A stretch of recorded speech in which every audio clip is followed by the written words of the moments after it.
Jordan, what are we looking at here? We're looking at a stone vessel foot washing basin made from limestone, or this chalk stone. And this is really, really important in this time period, this first century, Second Temple period.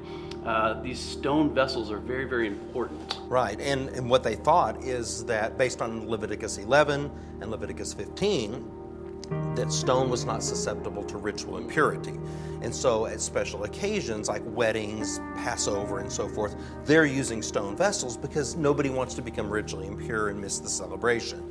And that brings us then to the Last Supper. So Jesus gathers the disciples and he does something phenomenal.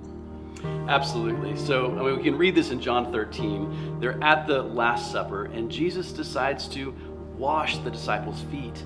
So each one comes, and Jesus serves them and washes their feet. And this is unheard of in this time period. I mean, feet are dirty and nasty, and you're walking in sand and wearing sandals all the time.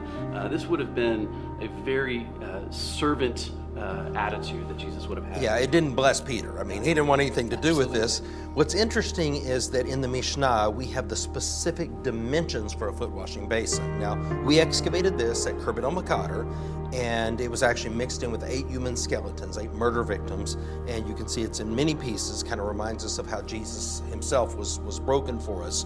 We've reconstructed it, and you can see what a foot washing basin would have looked like at the time of the Last Supper. Incredible, incredible. Well, this really is our focus on the Passion Week. And as we are heading towards that, we want to invite you guys to come join us on April 7th here at the Bible Seminary for our Good Friday Joshua and Judges and Jesus museum exhibit.